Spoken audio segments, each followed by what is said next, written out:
Oh boy, scientists predict a volcanic eruption that is likely to be one of the most destructive in the history of our species. There's a 1 in 6 chance of it happening in this century, and it could seriously change the climate even more and put millions of lives in danger. Back in January 2022, the Hunga Tonga Hunga Ha'apai volcano erupted in the South Pacific Ocean, creating a huge explosion. It sent tsunamis all the way to Japan, North America, and South America. Tonga itself was hit hard, with damage costing nearly 20% of the country's entire economy. Now, researchers at the Niels Bohr Institute in Copenhagen have studied ice samples from Greenland and Antarctica, and their findings are worrying, predicting potential global volcanic disaster. They say there's a real chance of a much bigger eruption, a whopping 10 to 100 times larger than Tonga's. In the past, eruptions this size used to change the climate and even cause civilizations to collapse. Despite future volcanic eruption risks, experts say the world isn't prepared at all. Michael Cassidy, a volcanologist from the University of Birmingham, warns that no sufficient effort is made to handle a disaster like this. He says that NASA and other space agencies spend billions on asteroid defense. At the same time, a volcanic supereruption is way more likely than an asteroid impact. And right now, there's no global plan for dealing with a massive eruption, even though it's likely to be far more destructive. The last magnitude 7 eruption happened in 1815 at Mount Tambora in Indonesia. Then, thousands of people lost their lives in just a few days. The disaster also disrupted weather and caused food shortages worldwide, affecting millions. That eruption was the biggest in recorded history. It blasted a massive cloud of particles into the sky. Those particles blocked sunlight, cooled the planet, and caused worldwide chaos. The year after the eruption became known as the Year Without a Summer. Temperatures plummeted, crops failed, famine spread, and a cholera pandemic broke out, leading to tens of thousands of lost lives. A shocking fact, the eruption may have even inspired Mary Shelley to write Frankenstein while stuck indoors during the unusually cold summer of 1816 in Switzerland. Now, since then, many volcanoes have erupted, but none have matched Tambora's scale. Now, over 200 years later, scientists warn that there's a new supervolcano threat. Another massive eruption could be on the way, and the world might not be ready for it. So, while scientists seriously discuss the likelihood of the next volcanic eruption, experts are calling for urgent action to prepare before it's too late. So the thing is, a massive volcanic eruption today could be even more devastating than the Year Without a Summer. Unlike back then, we're already dealing with all kinds of weather changes and a more fragile global system, which could make the effects even worse. Dr. Michael Rampino, a geological scientist, warns that the world is more unstable now, and it means that a modern-day mega-eruption could have even more severe consequences. But this time, greenhouse gases from fossil fuels may make the aftermath of such an eruption even colder instead of warmer. So we're talking about volcanic activity endangering humanity. Dr. Thomas Aubrey, a volcanologist, found that in a hotter, more turbulent atmosphere, the sulfur dioxide gas released by a volcanic eruption would spread faster and farther than in the past. This gas forms sulfate aerosols, which reflect sunlight and cause global cooling. Because these tiny particles would be more evenly distributed, they'd have a stronger cooling effect than in 1815. Another atmospheric scientist at Cambridge explains that the size of these airborne particles matters. It affects how they absorb sunlight, and in a future warmer climate, an eruption could make the surface cooling stronger by 15%. At the same time, there are still many unknowns. Scientists from the University of Geneva say that we're only beginning to understand the full impacts of such an event. It's also difficult to precisely estimate future volcanic eruption risks, since we have very little data on older eruptions. So, to understand past volcanic activity, researchers analyze ice cores from Greenland and Antarctica, as well as ancient tree rings. Those act as historical records of weather changes. These measurements suggest that several eruptions in the past few thousand years temporarily cooled the planet by about 2 to 2.5 degrees Fahrenheit. One of the most catastrophic examples is the 1257 Somalis eruption in Indonesia, which was so powerful that it likely triggered the Little Ice Age. It was a period of global cooling that lasted for hundreds of years. More recently, the 1991 Mount Pinatubo eruption in the Philippines slightly cooled Earth for a few years. Because this eruption happened in the satellite era, scientists were able to measure exactly how much sulfur dioxide was released and how it affected the atmosphere. But even with modern tools like satellites and seismic instruments, scientists still have difficult times forecasting the next big volcanic eruption.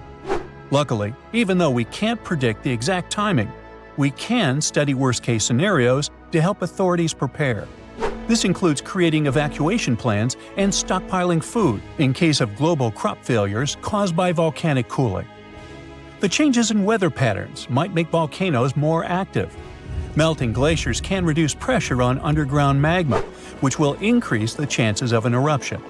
Plus, more extreme rainfall, which is becoming more and more common, can seep into volcanic cracks and cause powerful steam-driven explosions.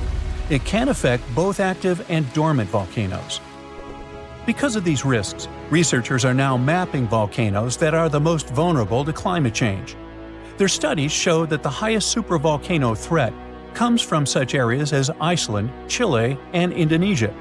Those are places where glaciers are melting quickly or rainfall is increasing dramatically. A 2022 study found that 716 volcanoes worldwide, that's about 58% of all known active above-ground volcanoes, could be triggered by extreme rainfall, increasing the likelihood of another mini ice age. Now let's get back to that Hunga Tonga Hunga Ha'apai eruption that occurred on January 15, 2022. Scientists have confirmed that it created the highest plume ever recorded. The volcano, located underwater in the South Pacific, sent an ash cloud 187,000 feet high. That's higher than any previously recorded eruption. What makes this eruption even more remarkable is that it was the first to ever reach the mesosphere. It's the third layer of Earth's atmosphere. The mesosphere begins at about 160,000 feet above Earth, where meteors start burning up and creating shooting stars. To measure the plume's height, researchers from the University of Oxford and RAL Space used data from 3 geostationary weather satellites. Before this, the record for the highest volcanic plume was held by Mount Pinatubo's 1991 eruption in the Philippines, which reached 131,000 feet high. Interestingly, this kind of measurement was only possible thanks to modern satellite technology, and a decade ago, no one would have been able to do this. Another volcano we should mention in relation to a potential global volcanic disaster is located on Iceland's Reykjanes Peninsula. Its latest eruption happened in November of 2024, leading to evacuations in nearby areas. The eruption began just after 11 p.m. with little warning. The volcano released orange lava from a nearly 2-mile-long fissure. Authorities ordered evacuations for about 50 homes and guests staying at the Blue Lagoon Spa Resort, a popular tourist destination southwest of Reykjavik. While air travel was not affected, officials still warned of potentially dangerous gas emissions spreading across parts of the peninsula, including the nearby town of Grindavik. Grindavik, home to 3,800 residents, has repeatedly witnessed volcanic activity, and past eruptions even damaged its infrastructure and forced evacuations. For example, in August 2024, a 2.5-mile-long crack opened at the Sunthunkangigar crater near Grindavik.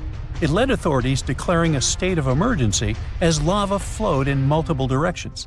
Fortunately, Iceland's meteorological office reported that the latest eruption was significantly smaller than the one in August. Geophysics experts conducted aerial surveys and figured out that the situation appeared less intense than the previous eruptions. These days, Grindavik is not at risk, but the possibility of further developments cannot be ruled out. Scientists predict more volcanic eruptions. Frankenstein, unreasonably cold weather, and tons of lava.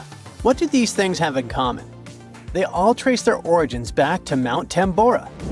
This volcano in Indonesia had such a massive impact that the aftermath could be felt in Switzerland even a year later.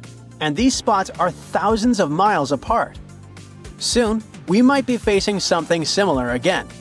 Stick around because I'm about to reveal the exact spot where the next eruption is expected to happen in 2025.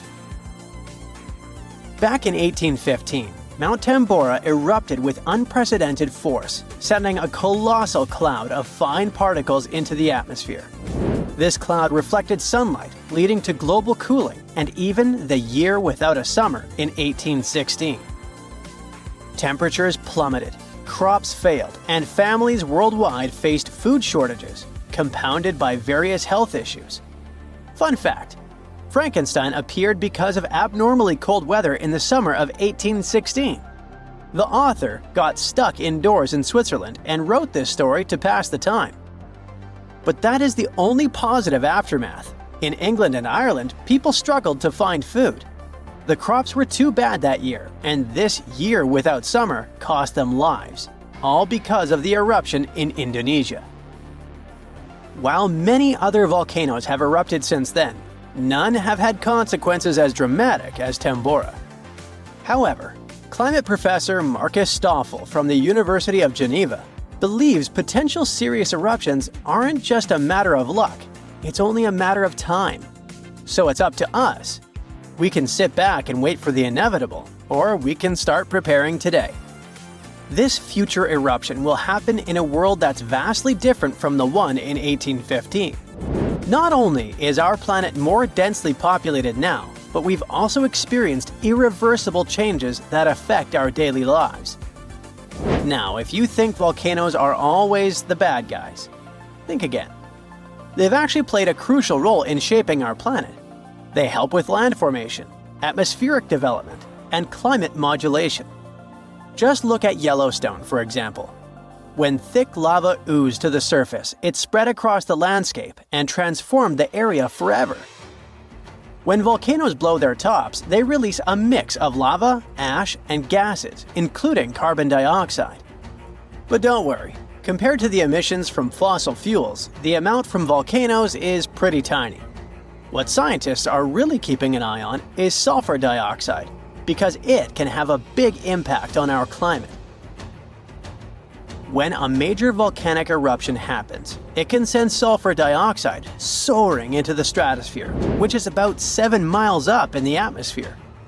Once there, it transforms into tiny aerosol particles that scatter sunlight, helping to cool the planet. This cooling effect isn't immediate though. Those particles can hang around for a couple of years and even circulate all around the globe. Nowadays, we've got special equipment to monitor sulfur dioxide emissions from space. Take Mount Pinatubo in the Philippines. During its eruption in 1991, it released around 15 million tons of sulfur dioxide. Now, while that's a lot, it wasn't quite as massive as the eruption of Tambora. Still, Pinatubo managed to lower global temperatures by about 0.5 degrees Celsius for several years. Tambora, on the other hand, dropped average global temperatures by about 1 degree Fahrenheit. I know what you might be thinking. That's not much, but trust me, it makes a difference. If the planet warms up by just 1 degree Fahrenheit, it could really mess with sea levels. Experts think we might see a rise of up to 8 inches by the end of this century. This could wipe out a lot of farmland and coastal habitats, which would be a huge blow to many communities. So maybe a volcano eruption that can cool off the planet is like a natural mechanism helping us out? Not exactly. While it does cool the planet off, don't get tricked into thinking it's the kind of coolness our planet needs. Such temperature shifts can severely mess up with the crops, like they did in 1816. There's also evidence that major eruptions can disrupt rainfall patterns, leading to drier conditions in monsoon regions across Africa and Asia. You see, the summer monsoon relies on the temperature difference between land and ocean, which can be altered by volcanic activity. Interestingly, a warmer climate may enhance the cooling effects of volcanic eruptions. Experts explain that the formation and movement of aerosol particles depend on climate conditions. As global temperatures rise, faster air circulation can lead to smaller aerosol particles, which are more effective at scattering sunlight and thereby intensifying the cooling effect. Oceans also contribute to this dynamic. A warming ocean surface creates a stratified layer, hindering the mixing of warm and cold water, which could mean that volcanic eruptions primarily cool the upper ocean layer and the atmosphere above it, according to Stoffel. Moreover, climate change may influence volcanic systems directly. The melting of ice can trigger more eruptions by reducing the pressure that allows magma to ascend more easily. Additionally, increased rainfall associated with climate change can seep into the ground and interact with magma, potentially sparking eruptions. While the prospect of a cooling period due to a volcanic eruption might seem beneficial amid climate change, scientists warn that the effects could be dire. The immediate consequences could be severe, particularly for the estimated 800 million individuals residing near active volcanoes. A major eruption could devastate entire cities. For example, Campi Flegrei, located near Naples, Italy, is showing signs of increased activity and threatens the lives of about 1 million people. Now, if you're from Oregon, beware, as experts say this state might experience volcano eruptions. Are you scared? Don't be. It's actually not as scary as it seems. Let me explain why. There are more than 80 volcanoes in Oregon, but we're not interested in a single one of them because it's an underwater volcano that is likely to erupt in 2025. Axial Seamount is the most active volcano in the Pacific Northwest, yet it remains largely unknown to the public due to its location approximately 300 miles offshore and nearly a mile beneath the ocean's surface. While its upcoming eruption is expected to pose no threat of a tsunami or significant land-based earthquakes because of its depth and distance from the Cascadia Fault, the data gathered from studying its eruptions can enhance our monitoring of potentially more hazardous volcanoes. Let's call it a friendly eruption, shall we? In reality, predicting eruptions is a complex endeavor. We often encounter alarming headlines such as, "Yellowstone is about to erupt." Should we take these claims seriously? Not really. Yes, Yellowstone sits atop an active supervolcano that has experienced 3 major explosive eruptions in the past 2.1 million years. The last eruption occurred approximately 70,000 years ago, with the most significant explosion taking place around 631,000 years ago, forming the massive Yellowstone caldera. Naturally, many people are curious about whether Yellowstone will erupt again and when that might happen. Fortunately, scientists are employing new techniques to delve into these questions. A recent study suggests that Yellowstone is unlikely to experience another major eruption anytime soon. The reason is that the magma beneath the park is divided into a network of separate chambers. While there is a substantial amount of magma present, it's not sufficiently interconnected to support an eruption. Previous studies proposed that the existence of a massive layer of magma beneath Yellowstone, but these latest findings change that notion. To gain a clearer understanding of the subterranean dynamics, researchers utilized a technique called magnetotellurics, which employs Earth's natural electromagnetic fields rather than seismic waves. Since magma is a good conductor of electricity, this method is particularly effective for mapping molten rock and comprehending underground activity in volcanically active regions. By using magnetotellurics, scientists created a detailed map of the magma under Yellowstone, enabling them to make more informed predictions about future eruptions. But what will happen if an eruption similar to Mount Tambora occurs? By and large, there will be huge climate chaos. Yeah, the best scientists are looking for the solution should it really happen, but they don't have it yet. So technically, we're not ready for the second Mount Tambora. But for now, we're pretty much safe. No major eruptions are predicted. Whew! These ominous rumbling sounds, the ground shaking under your feet. Wait a minute, that's my tummy. Or it might be Washington State's Mount Adams waking up. It's the largest volcano in the state by both area and volume, and it's recently started to show signs of life after staying silent for thousands of years. Scientists have noticed an alarming uptick in seismic activity around the mountain. And since the last eruption here happened between 3,800 and 7,600 years ago, humanity was still in the Stone Age at that time. This sudden chattiness has scientists, let's say, curious. The U.S. Geological Survey has hurriedly installed temporary seismic stations around Mount Adams to keep an eye on the situation. At the same time, they reassure the public there's no need to panic. Mount Adams doesn't reach the height of the better-known Mount Rainier, and still it covers a massive area, making it Washington's largest active volcano. Interestingly, records show that before September of this year, Mount Adams had experienced an average of just one small earthquake every 2 to 3 years since 1982. And then, the Cascades Volcano Observatory and the Pacific Northwest Seismic Network detected a staggering 6 earthquakes in just 1 month, September. These quakes were all rather tiny, with magnitudes ranging between 0.9 and 2 on the Richter scale. It means they were so weak you wouldn't feel them at the surface. Plus, satellite imagery confirmed there was no ground deformation in the area. Now, at the moment, the USGS keeps Mount Adams' alert level at green or normal, so we shouldn't worry about the ground opening and swallowing towns and cities. But the most recent seismic blips have encouraged the agency to install additional equipment for more precise monitoring. Such an expanded network will help scientists notice even the smallest earthquakes, which will help them understand what's happening under Mount Adams. This extra equipment might also shed light on whether this recent activity is a signal of future eruptions or just a random anomaly. If Mount Adams eventually erupted, it would likely produce slow-moving lava flows rather than explosive eruptions like Mount St. Helens. After all, past eruptions have only led to lava flows that travel just a few miles from the volcano. So that's not what we'd need to worry about. A much more dangerous thing would be lahars. These are mud flows that can happen when volcanic ash, rock, and melted ice mix during eruptions. Lahars have occurred near Mount Adams without even eruptions. Rock, weakened by hydrothermal processes at the volcano's summit, suddenly broke loose, creating fast-moving, destructive mud flows.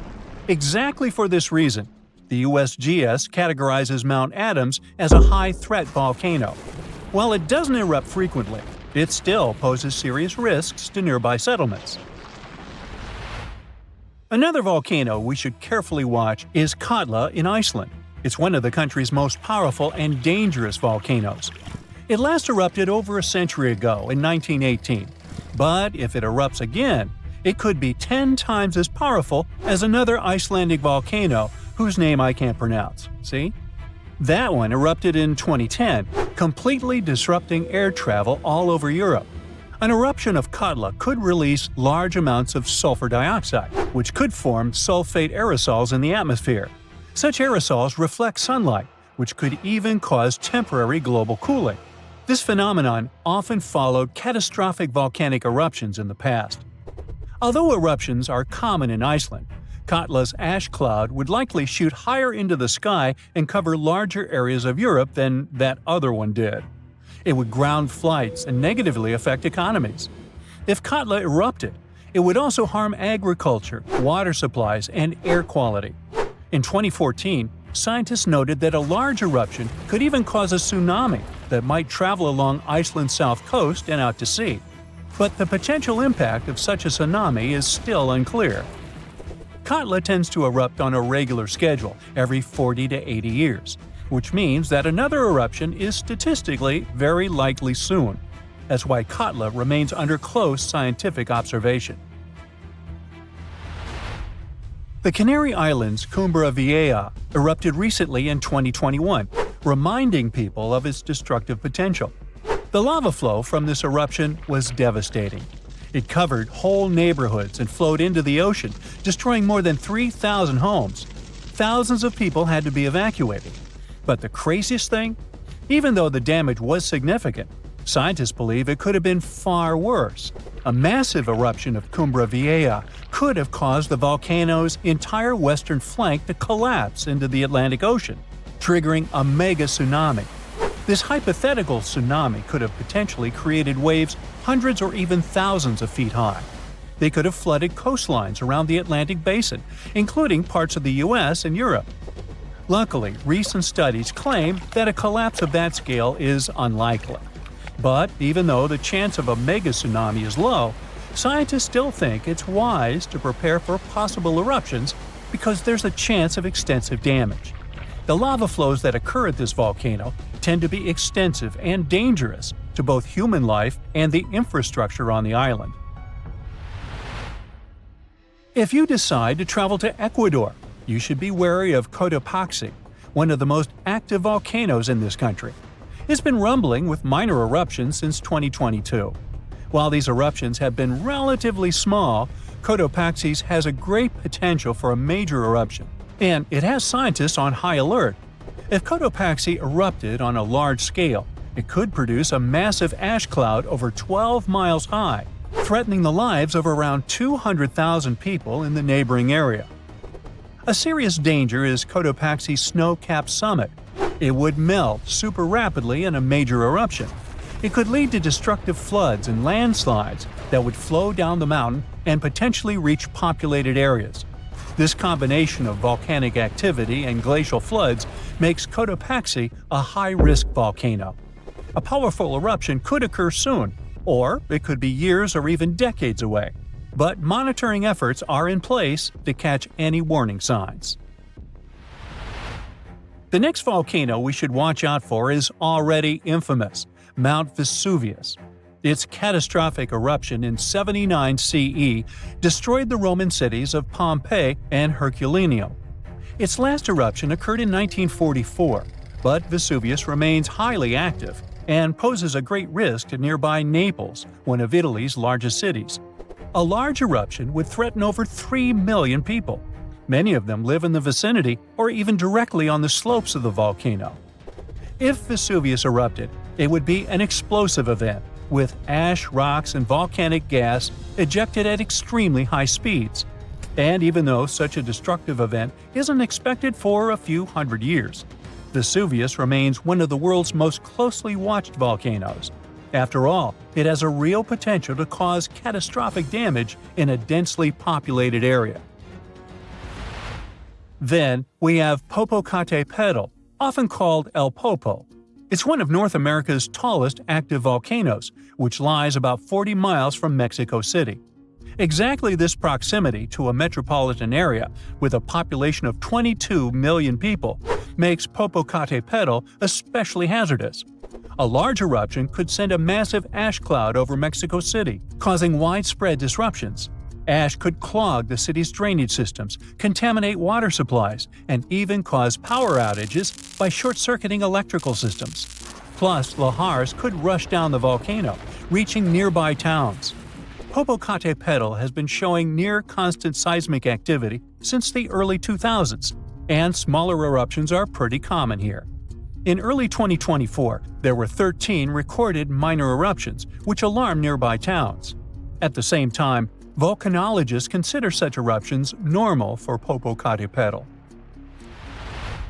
While talking about super dangerous volcanoes, we can't skip Yellowstone National Park. It houses one of the world's largest supervolcanoes.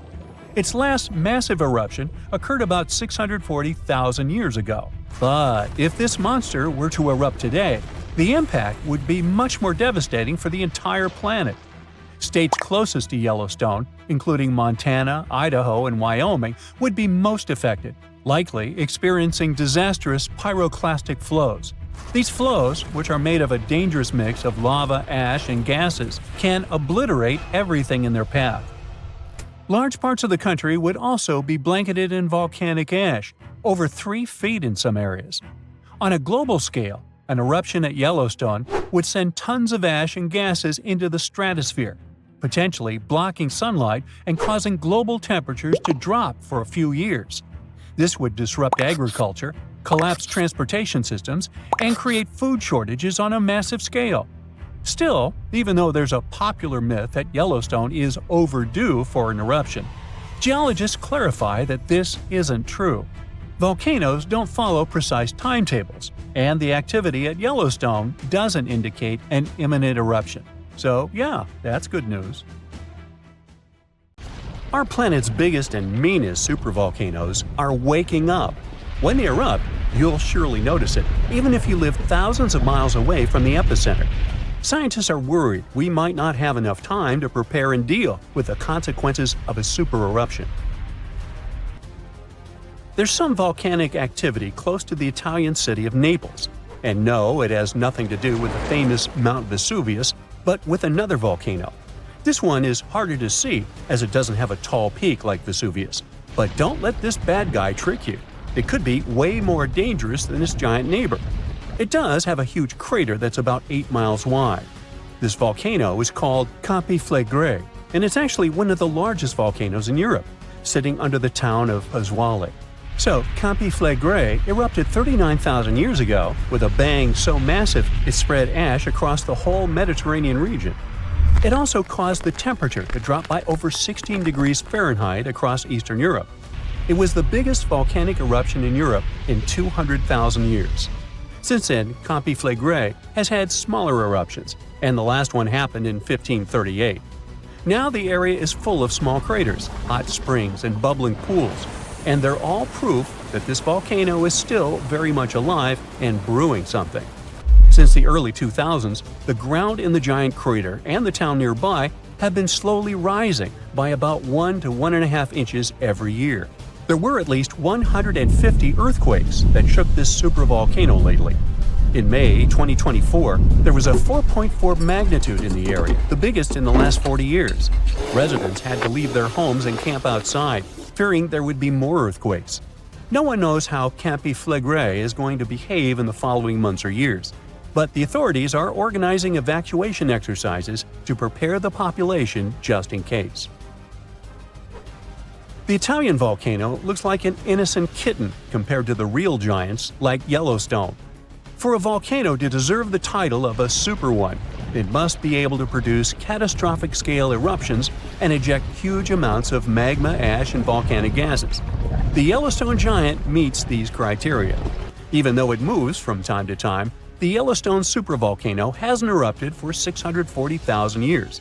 But when it does wake up, it might erupt with incredible power, about the same amount as 10 huge nuclear power stations can produce. Under the ground, beneath Yellowstone, there's a super hot area full of molten rock called magma. As more magma moves into a big space called a magma chamber, the ground above starts to swell or rise. When the magma cools down, the ground falls.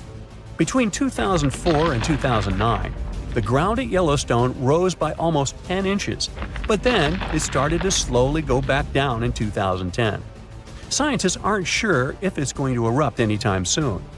There's also another big volcano called Long Valley in California that has been active since 1980, and it can be a really big threat. Scientists studying this supervolcano found out that before its biggest eruption, 760,000 years ago, the buildup may have taken less than a year. Now, that's bad news, because a supervolcano eruption can have a huge effect on the world, like the eruption of the Toba volcano in Sumatra around 74,000 years ago. It became the biggest volcanic eruption the Earth had seen in 28 million years. It covered parts of Indonesia, India, and the Indian Ocean with a thick layer of volcanic debris, almost like a 6-inch blanket. The amount of rock it spewed out was like stacking nearly 3 million Empire State Buildings. The giant crater it left behind can still be seen from space. All the ash and gases shot up into the air and blocked some of the sunlight. It caused a volcanic winter that lasted about 6 to 10 years. Some scientists think this eruption might have even affected early humans. Around the time Toba erupted, the human population took a sharp dip, and there were far fewer people. Some say this is why all modern humans come from a small group of survivors. According to the Toba catastrophe theory, most early humans in Europe and Asia didn't survive the cold and harsh climate after the eruption, but a lucky group lived through all that in Africa. Not all scientists agree with this idea, and some archaeological and climate records show a different story. Another volcano that changed the world in a big way was Mount Tambora in 1815. The next year went down in history as the year without a summer. It was cold and rainy, and there was snow and frost even in the middle of summer, especially in Europe and North America. This happened because the volcano sent out a lot of sulfur dioxide into the sky, which spread all over the world and made the planet colder. When Tambora erupted, it caused huge tsunamis that smashed homes and took the lives of around 10,000 people. Afterward, about 80,000 more people passed away because of the consequences the eruption had caused in the world. The cold weather ruined crops, so food became really expensive. And because horses were the main way people traveled, the cost of oats that they ate went way up too. Some people even think this led to the invention of the bicycle in 1817 as a new way to get around. The eruption made the Earth colder for about 3 years. Now, even though the Tambora eruption was so powerful, Krakatoa, another volcano in Indonesia, stole the show when it erupted in 1883. It was just easier to spread information about it through telegrams and photos. Its final blast was the loudest recorded sound in history, and people could hear it on 10% of the entire Earth's surface. The eruption started a tsunami, with waves about half as tall as the Statue of Liberty. Now, if we only had 12 months to prepare for a supervolcano eruption, it would be really hard to store enough food and get ready. But don't panic just yet. Supervolcano eruptions are very rare, and the last one happened 26,500 years ago in New Zealand. Scientists think that a super eruption happens once every 100,000 years on average. But the sad part here is that the Earth doesn't follow a perfect timeline. There could be clusters of super eruptions with shorter gaps between them and then longer quiet periods. Since there have already been 2 super eruptions in the last 100,000 years, there's always a chance one could happen again sooner than we expect. Plus, although there are places like Yellowstone and Long Valley where we expect volcanoes to erupt, there are less obvious possible hotspots. In Chile, there's a volcano called Laguna del Maule that has erupted in the past and left behind a huge crater. Over the last 20 years, the ground there has been swelling really fast, rising up to almost 1 foot a year. Some people are worried that this could be a sign of a big eruption coming. But scientists say there's not enough magma yet to cause a super eruption. In Bolivia, the Juturancu volcano is also acting up. It's part of a group of volcanoes that have caused super eruptions in the past. Since the 1960s, the ground around Juturancu has been lifting, but the last eruption was 250,000 years ago. Even though the magma might be rising, it's not enough to worry about just yet. The chances of a super eruption happening during our lifetime are 1 in 1,400, which is pretty low, so you don't need to worry too much. But just like someone wins the lottery every week with very small chances, a super eruption could happen sometime in the future, and when it does, we'll need to be prepared. Imagine standing in the middle of Europe 40,000 years ago. The landscape is rough, cold, and unforgiving. Fast food is scarce, and there's no internet. Suddenly, from out of the woods steps a figure, stocky, strong, and with a face that is quite unusual. This human looks similar to us, but something about them is different. Their brow is heavy, their nose is broad, and their body seems to be built to fight nature itself. Well, congrats! You've just met a Neanderthal. You might have thought that Neanderthals were basically ancient humans, but that's not really true. We come from the same genus called Homo, but we, all modern humans, belong to one same species called Homo sapiens. However, there used to be lots of human species before, and Homo neanderthalensis was just one of them. And they actually were kind of cooler than us. So what in the world has happened to them? Neanderthals lived for a long time, for about 360,000 years, across Europe and parts of Asia. 40,000 years ago, the place we now call southern Italy was sitting on top of a huge disaster, a massive supervolcano called Campi Flegrei. This big boy is huge, about 9 miles wide. That's about 10 to 20 minutes in a car to get across it all. But there were no cars then, remember? At the time, it was quiet for a while, but one day, suddenly, it blew in what became one of the biggest volcanic eruptions Europe had seen in 200,000 years. The catastrophe was so crazy that ash, gases, and debris altered the climate across the entire continent. What comes next is usually called a volcanic winter. Average temperatures drop, the sky gets darker, and life becomes even harsher than it already is. The eruption, known as the Campanian Ingombrite, caused Europe to cool by as much as 7 degrees Fahrenheit. Doesn't sound like much? Well, the drop of even 1 degree would cause winters to become harsher, causing horrible snowfall, rains, and floods. Crops would struggle to grow, leading to food shortages. The weather would go wild, too, with storms and droughts. Hey, kind of like now.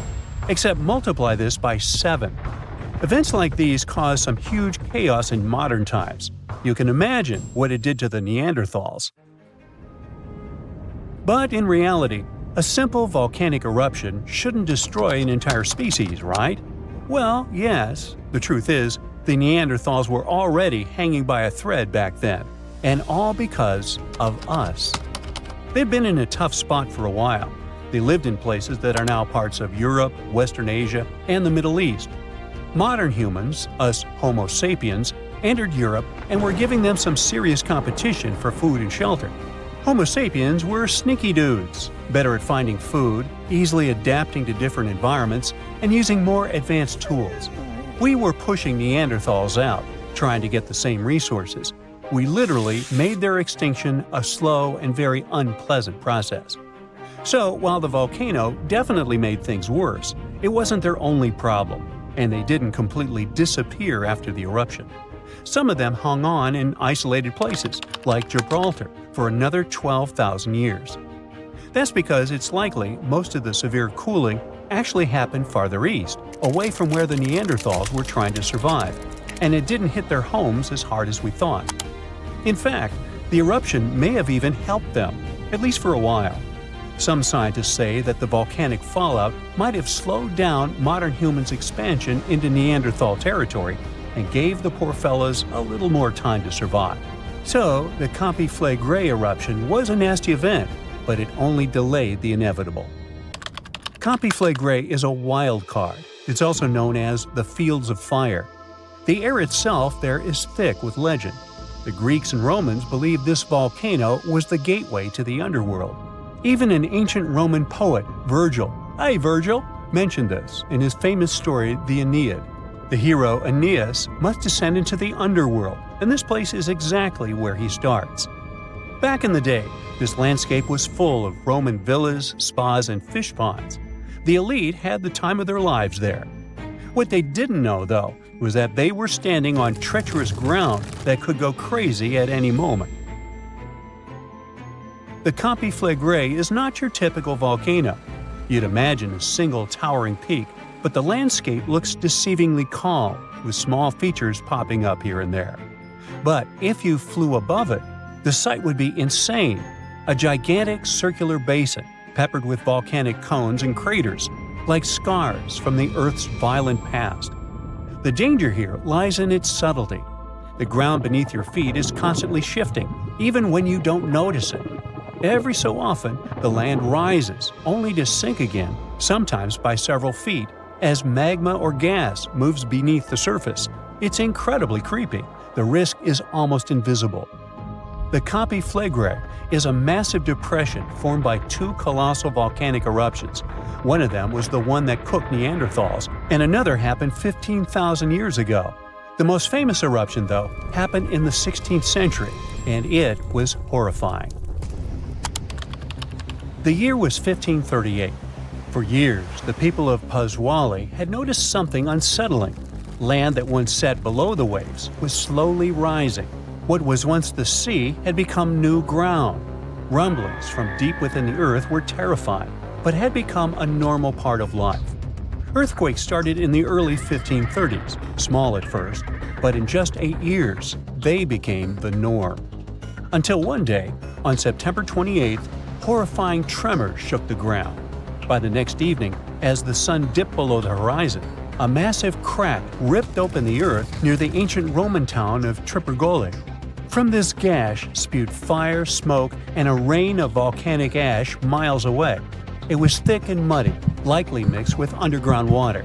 The ground trembled as hot pumice rock was thrown high into the air. And then a new mountain began to rise from the land. This was the birth of what we now call Monte Nuovo. Eventually, things seemed to calm down, as if the Earth was catching its breath. For days, things seemed quiet. Locals relaxed a bit. They began to approach the new mysterious volcano, a crater with something that resembled boiling within it. People visited it like a new attraction. But then, just days later, the disaster struck again. At night, without warning, a new mountain went wild. A blast from the southern flank hurled scoria, chunks of jagged volcanic rock, into the air. This one was fatal for 24 people. The debris found afterwards was huge and coarse. For centuries after, the only signs of life from the Monte Nuovo were small fumaroles, jets of gas seeping from the earth. But then, even those faded away. Now it's just a lush green cone, a pretty sleeping giant. But the ground near Naples, Italy, is still alive. The Campi Flegrei sits quietly for now, but it might not be for long. It's showing signs it might be waking up again. This supervolcano looks like a hellish landscape, with its boiling mud pits, geysers, and steam vents. Romans and medieval Christians once believed it was a gateway to the underworld, and who can blame them? What's spooky is that recently scientists detected unusual activity under the surface. In 2012, Italian authorities raised the alert level on the volcano from green to yellow, meaning that it needs close monitoring. There are certain changes that usually happen before an eruption. The magma below starts releasing gases, which could weaken the rock above, eventually triggering a disaster. Unfortunately, no one can predict exactly when or if it will erupt. But if it does, the consequences could range from a minor inconvenience for locals to a global catastrophe. Its last tiny eruption happened in the 16th century, and it wasn't too bad. But if history repeats itself, like it was with Neanderthals, we're all cooked. An eruption like that could lead to global cooling, crop failures, and widespread famine. Right now, a group of scientists is trying to get a clearer picture of what's happening beneath the surface. The Campi Flegrei Deep Drilling Project is working to drill a 10,000-foot borehole, hoping to check out the magma chamber up close. But at least for now, the supervolcano remains quiet, and let's hope it stays that way. The story of Pompeii is complete chaos as is, but to add a little fuel to this fire, we dug up some groundbreaking facts, and I mean that quite literally. Hear me out. What if it wasn't the scorching sea of lava that destroyed the city of Pompeii, but rather an earthquake that happened during the volcano's eruption? Rewind to over 2,000 years ago. The year is 79 BCE. It was around 1 o'clock in the afternoon when Mount Vesuvius decided to erupt. Pompeians were going on with their normal daily routines when lava started taking over. The flow of lava was so quick that most people didn't have anywhere to run. The disaster took the lives of around 2,000 people. The lava covered most of the city, which then turned everything to ashes. Pompeii was only discovered during the 16th century of our Common Era, when an architect commended a dig to divert a river. It's a very well-studied site nowadays, but something unusual recently caught the researchers' attention. Scientists were excavating a site called the House of Painters at work. They were examining a couple of skeletons when they saw something weird. The skeletons probably belonged to two men around the age of 50. The analysis showed these men had survived the first surge of lava in the city. But they didn't make it out due to this second unexpected part, the earthquake. The men probably took shelter at the House of Painters at work, but the walls crumbled down when the earthquake hit. The men were found in a protective posture, like they were trying to shield themselves from something that was going to fall above their heads. Plus, these skeletons were not found under the layer of volcanic ash, but on top of it, proving that they really did survive Vesuvius's sea of lava. It turns out this is not as rare as it seems. A volcanologist explained that the seismic activity during the eruption really made things worse in Pompeii. He said that this seismic chaos probably influenced the desperate choices of a lot of Pompeians in their final moments. This is not the first time the world heard of a possible earthquake in Pompeii. A guy named Pliny the Younger, who escaped the disaster and witnessed the whole thing, beat these scientists to it in his famous letters. Pliny the Younger was a lawyer and an important person back in ancient Rome. He was an eyewitness to the whole Pompeii disaster, and he wrote in one of his letters that the eruption was followed by a trembling of the earth. Researchers do agree that something never added up. Pompeii is known to have really well-preserved skeletons since the ashes kind of played an important role in preserving them. But the buildings were in horrible shape, making it hard to reconstruct the entire city as it once was.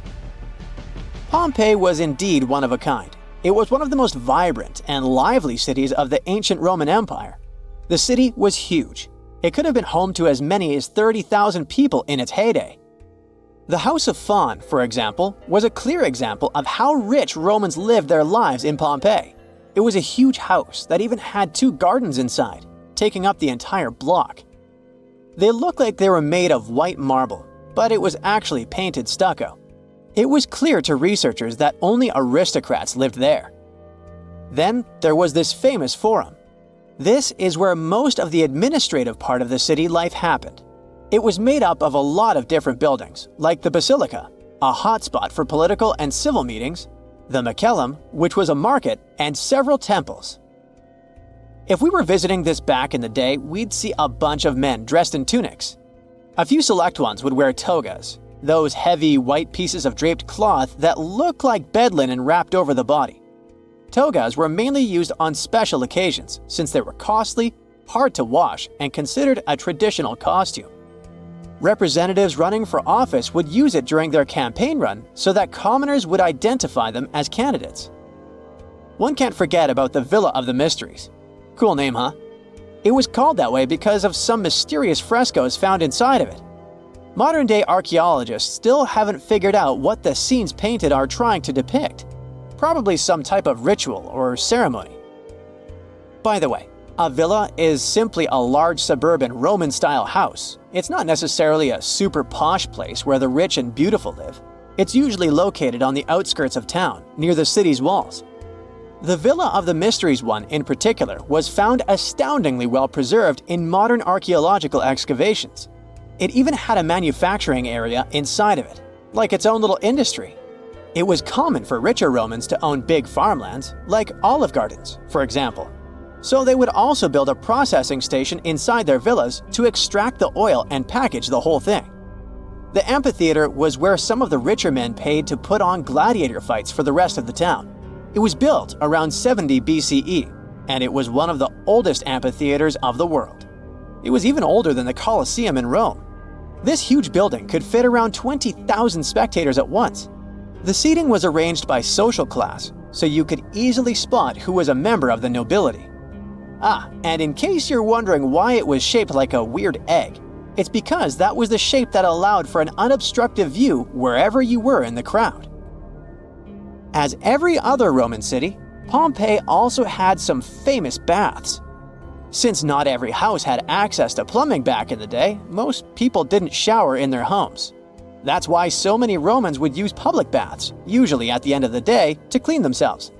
But make no mistake, this wasn't just a place for bathing, it was a cultural hotspot. The baths were made up of many different rooms. The first one was like a locker room, where people would keep their clothes and personal belongings. This is where the upper and lower classes mingled together. Someone's class could easily be identified by their clothes and jewelry. The amount of gold and silver worn back in those days is nothing compared to what most people wear today. Usually, the rich folks would leave someone to take care of their belongings while they went and took their bath. Because yes, it could happen that stuff went missing while chilling and relaxing. The big focus on self-care nowadays was already a thing for ancient Romans. It was common that before taking a bath, olive oil was rubbed all over the skin. They would scrape off the dirty skin with a strigil. That may sound weird, but also extremely pleasing. The baths had rooms for massages. Some of them had reading rooms, and even courtyards for some healthy exercise. Oh, there was even a natatio, or swimming pool if you're not fluent in Latin. After all, it was the Romans that said, a healthy body is a healthy mind. The bakeries. Bread was one of the main components of Pompeian diet. So much so that there were around 30 bakeries in the city. Bread was freshly made from scratch every day. In a special area of the shop, the corn or wheat was ground, and mules would circle around to keep the mills going. The funny thing about Pompeians is that they like to cover the exterior walls of buildings with paintings, much like graffiti nowadays. Their paintings, usually frescoes, used to depict what daily life was like in the city. Ancient Romans were very outdoorsy people, so coloring their walls seemed like a good option for them. A lot of houses had frescoes inside of them too, to make up for the lack of windows. The paintings gave the house owners the illusion of more space if the painting was of, let's say, a garden, for example. If you've ever hit your toe on a corner and felt that sharp pain, you know what I mean by why we have such delicate feet. Our feet are super sensitive. They're covered with this special hairless skin full of nerve endings. That's why it hurts so bad when we get a foot injury. Yet they aren't as delicate as we think. It's incredible how our feet are put together. They consist of 26 bones, 33 joints, and over 100 muscles, tendons, and ligaments. These are working together like a machine to let us move around. When we run, our feet work like springs. They must handle up to 7 times our body weight every time they hit the ground. Thanks to the clever arrangement of ligaments, tendons, and muscles, our feet store and return much of that force to the ground. By the way, they can also give us hints about our overall health. And every pair of feet is unique. No two pairs are exactly the same. They come in different sizes, shapes, flexibility, strength, and walking patterns. It's like our feet have their own personalities. But how have our feet come to this point? Researchers have been trying to figure out when and how early humans started walking upright. Well, they've been looking at feet, toes to be exact. Bipedalism, which means walking on 2 legs, was a major step in human evolution.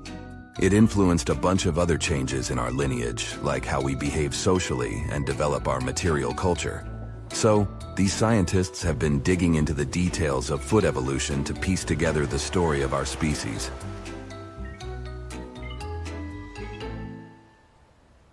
The team has been checking out these special joints called metatarsophalangeal joints, which are placed between the long bones of the foot and the toe bones. In 2015, they found that, unlike in other primates, this type of joint in humans faces upwards, allowing us to extend it, which is perfect for walking on 2 legs. But apes and other primates have downward-facing joints, giving their feet a hand-like grasp. In their latest study, the researchers looked at fossils of primates and hominins, a human group, to see when this upward-facing joint first appeared. It turned out it had shown up about 4.4 million years ago in the lateral toes closest to the outside edge of the foot. Yet the big toe kept its downward-facing joint until much later, about 2.2 million years ago. So, it seems like early feet might have still kept some grasping ability while people were adapting to walking on 2 legs. The fully bipedal adapted big toe evolved relatively recently. But weirdly, our feet didn't leave much of a trace in the fossil record until recently. It's frustrating because understanding how our feet evolved is crucial to unraveling the story of human evolution, especially when it comes to walking on 2 legs. Our modern human foot evolved separately to suit different needs. The chimpanzee foot is more flexible, suitable for climbing trees, while the human foot is stiffer, perfect for bipedal walking. Speaking of feet, we might as well talk about the benefits of walking barefoot. It can actually bring us closer to our natural walking pattern, or our gait. That's a good thing, because it allows our body to move the way it's meant to. Shoes can make you feel like you are walking on clouds, but they can sometimes hinder certain muscle groups from doing their job and strengthening our bodies. But when you go barefoot, for starters, you have better control over how your foot lands on the ground. This helps with balance, body awareness, and even pain relief. Plus, it can improve your foot mechanics, which can positively affect your hips, knees, and core. It keeps your foot and ankle joints flexible and strong, thanks to the proper range of motion and muscle stability. And let's not forget about those uncomfortable shoes that don't fit right.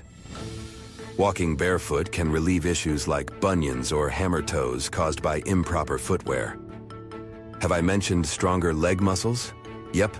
Going barefoot can give your legs a nice workout, which is excellent for supporting your lower back. So, kick off those shoes and let your feet breathe the next time you find yourself on soft grass or sandy shores.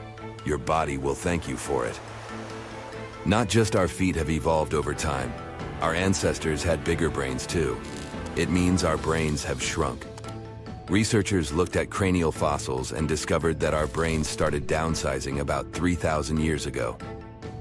Agriculture took the stage around 10,000 to 5,000 years ago, and civilizations sprouted like mushrooms after a rainstorm.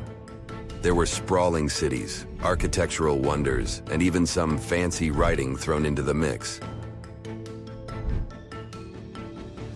The connection between brain size and IQ isn't as straightforward as it seems. Many critters rock brains that make ours look dumb.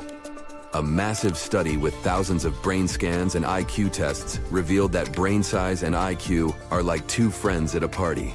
Sometimes they dance together, and sometimes they go solo, with no strict correlation.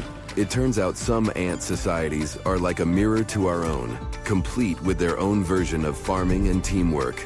And ants with bigger societies have bigger brains, except when they get into the whole farming gig. But smaller brains might be a cooler choice when teamwork gets super complex. Maybe the invention of writing around 2,000 years ago also played its role. It's like the ultimate external brain. You write stuff down and boom, you have ideas at your fingertips. It's like your brain is outsourcing its memory power. Here is a recent thing you might want to consider, especially if you are a gamer. Some streamers have made an unexpected discovery after spending countless hours wearing headphones. There's a headphone-shaped groove on top of their heads. Let's bring in science before we all start imagining our skulls reshaping like Play-Doh. It's highly unlikely that headphones are engaged in skull remodeling. According to experts, giving a human skull a makeover takes 297 pounds of pressure. So, what's really happening here? The headset is just giving a friendly nudge to our softer bits and pieces, causing a temporary dent that can be smoothed away. Another thing is about your phone holding style. Do you use your pinky to prop up the weight of your device, forming a sort of locked-in position? Ever wondered if this way of gripping might be causing some issues to your hand's well-being? Now, as smartphones keep getting bigger and better, a funny thing is happening. More and more people start noticing this smartphone pinky issue. You might have noticed a tiny groove forming on your pinky from being a loyal phone holder. Let's set the record straight once and for all. Holding your phone this way for long periods can actually bring some trouble. A common issue here is a trigger finger. Basically, bending your small finger to cradle the phone can cause it to get stuck in a flexed position, especially if you've got a trigger finger lurking beneath the surface. It's like a tiny finger traffic jam. Treatment often involves injections or minor procedures to release the tendon tangles. Your wrist might also decide to join the hand-hurting parade. This one causes numbness and tingling in your thumb and other digits. Plus, when your elbow is flexed, like when you're holding your phone to your ear, it can put pressure on the ulnar nerve, leading again to numbness and tingling in your ring and little fingers. Interestingly, apart from a tiny muscle called the erector pili, our fingers don't have muscles. So how in the world do we wiggle them? The muscles in our forearms are like puppeteers pulling the strings behind the scenes. These muscle maestros initiate finger movements, and here's where the real magic happens. Those movements are like secret messages zipping down to our fingers through tendons. Think of tendons as those trusty messengers delivering commands straight to our fingertips. How's that for finger wizardry?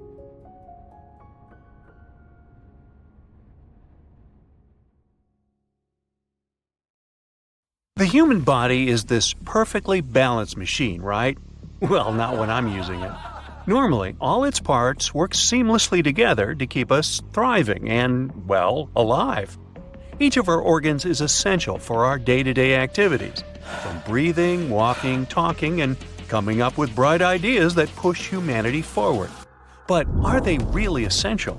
Do we really need all those body parts? Or are some of them just ancient relics that we just got stuck with in this weird game of evolution? Take wisdom teeth, for example. Nah, somebody already took mine. Yeah, they're those pairs of teeth stuck in the back of your mouth you often have to go to the dentist for. They're also known as third molars, and while they can be used to chew food, a lot of people think they're just unnecessary. And get this, around 22% of people worldwide don't even have all four of them. When they do grow in, they're the most likely to become impacted, which means they get stuck in the jawbone sideways and can't properly come through the gums. It's all because our jaws are often too small to accommodate these extra guys. Some smart scientists think that's because we've evolved to have smaller jaws over time. Recent evidence also shows that what we eat as kids might also be to blame, but it's hard to know for sure. Apparently, munching on hard-to-chew foods like raw veggies and nuts can actually stimulate jaw growth, while eating soft processed foods can kinda stunt it. And that leaves little space for our back teeth to come in and, do their thing. Will they disappear altogether in the future? I guess we human mammals will just have to wait and see.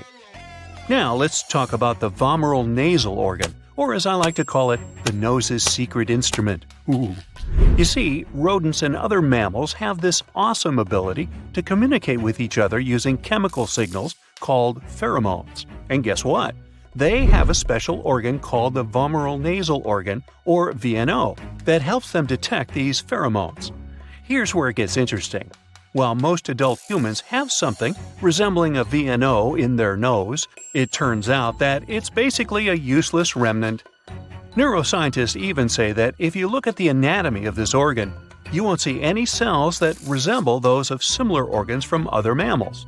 Also, this organ in humans doesn't seem to be communicating with the brain either. Now, it's not all bad news.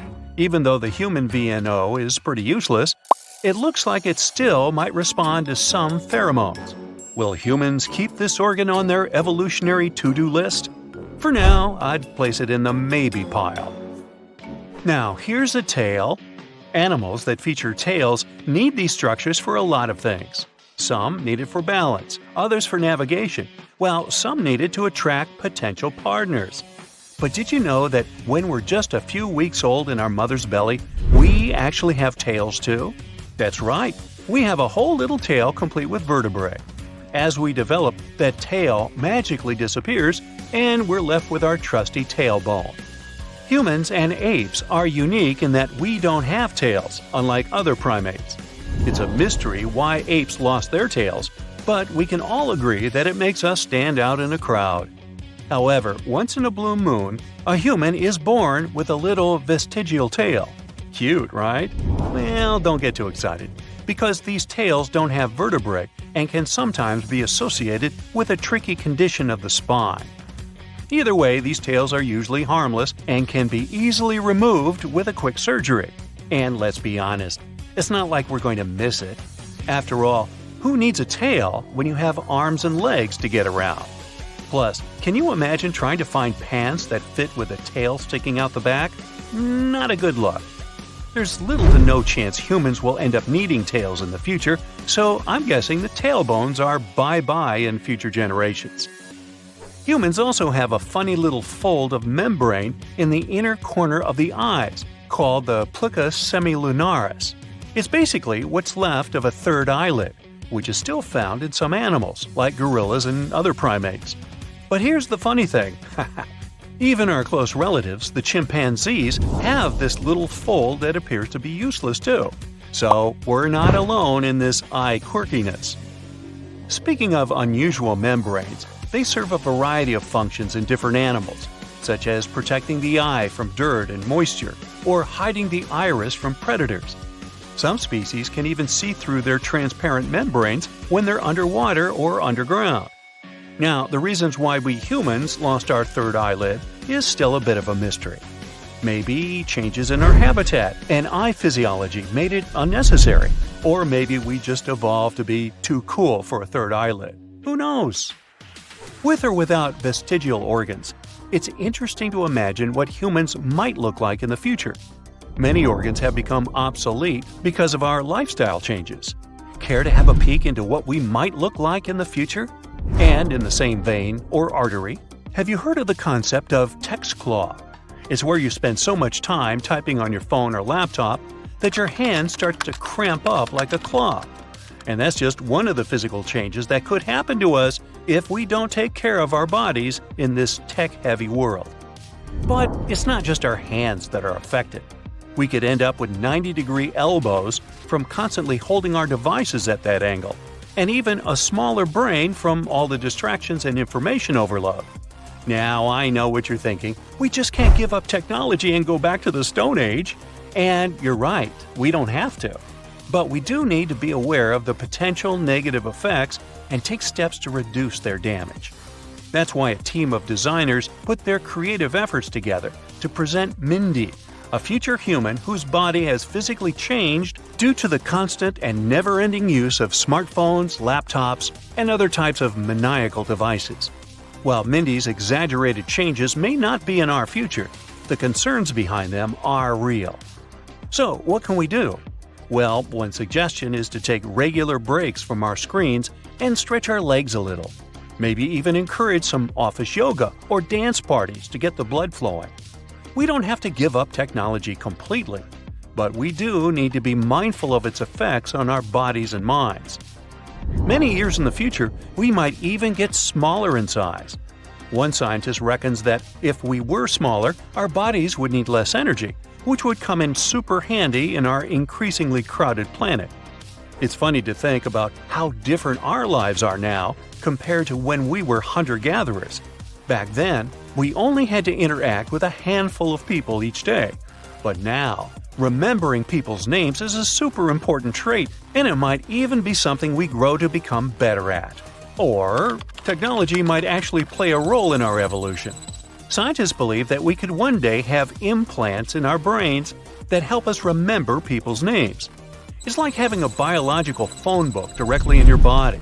Wouldn't that be cool? Who knows? Maybe in the future, we'll even have visible technology as part of our appearance. Imagine having an artificial eye that can see different colors and visuals.